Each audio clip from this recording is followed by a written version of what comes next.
Shalom a todos, aqui Neemias Gomes, esse é o canal Verdade Revelada.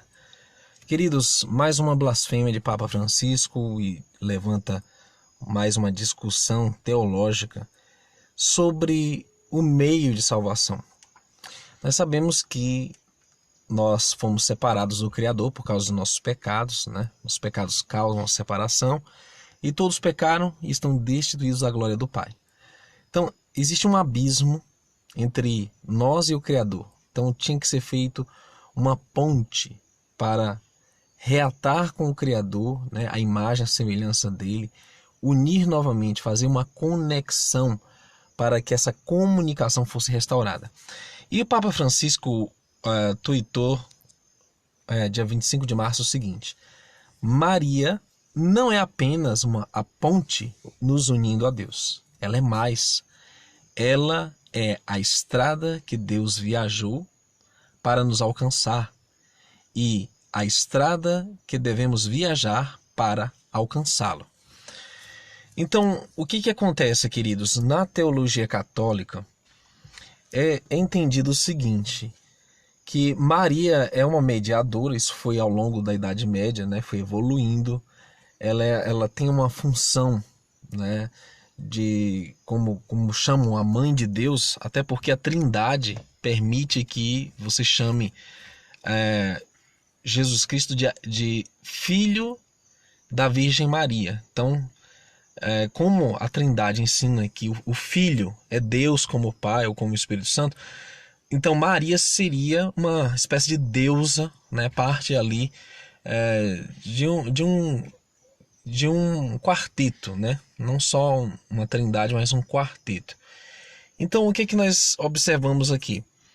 Papa Francisco traz a ideia de que Maria seria a mediadora e o caminho.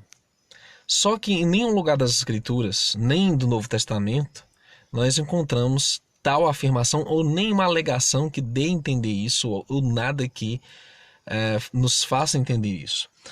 Pelo contrário, Maria dizia que sua alma se regozijava no seu Salvador e no seu Deus. Então, se Maria precisava de um Salvador, queridos, é porque ela precisa também de um mediador. Ela precisa de uma ponte, de um caminho para o Pai.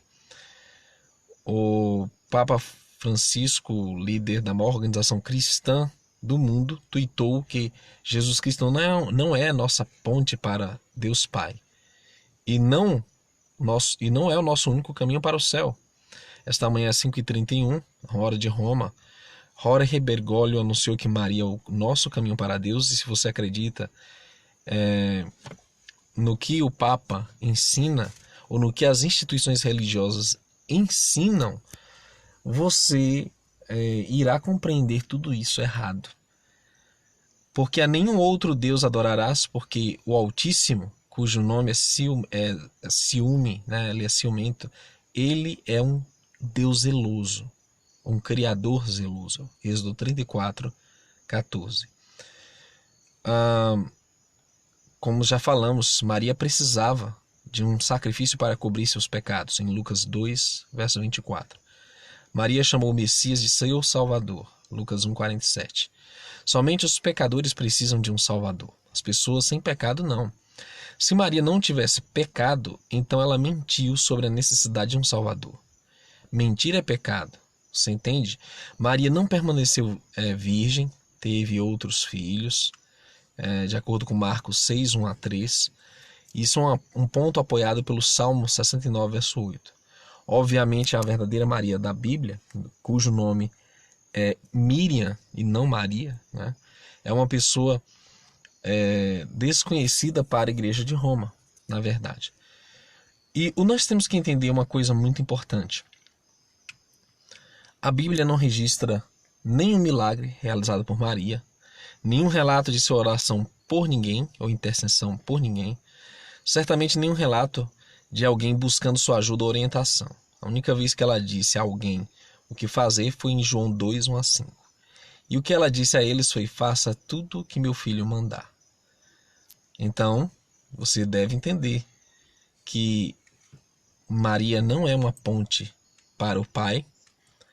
E Maria ela simplesmente foi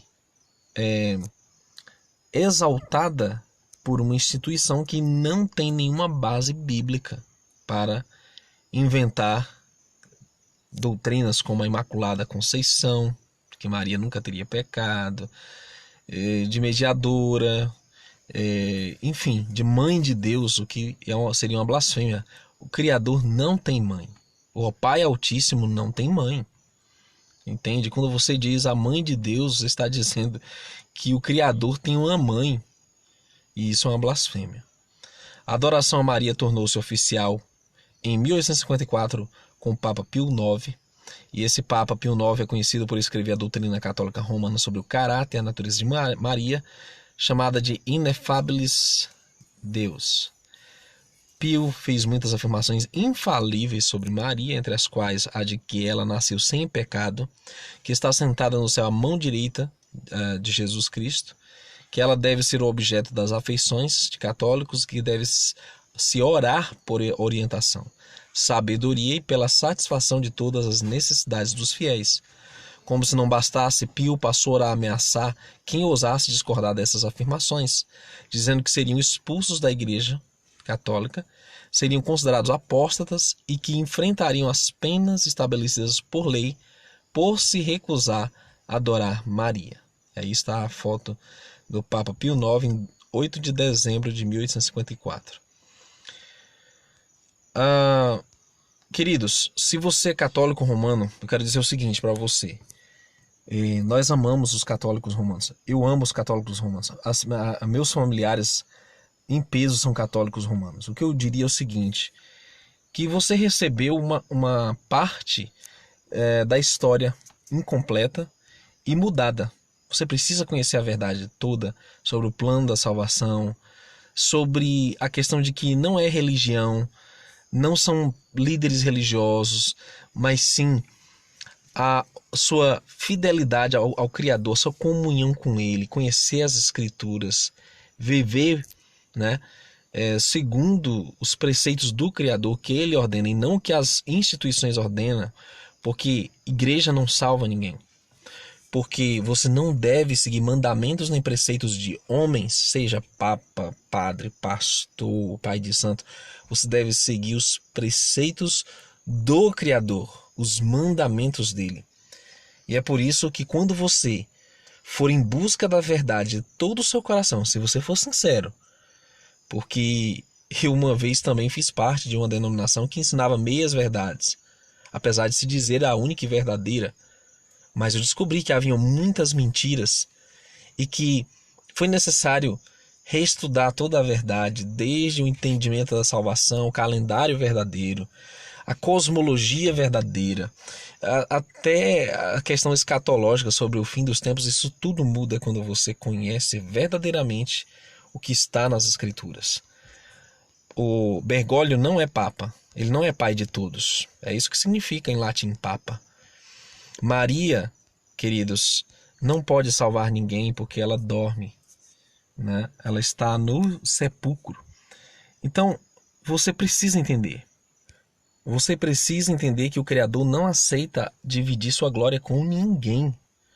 Ela foi uma mulher bem-aventurada, assim, dentre todas, porque ela foi escolhida para ser o vaso que daria a luz ao Messias. Isso é maravilhoso.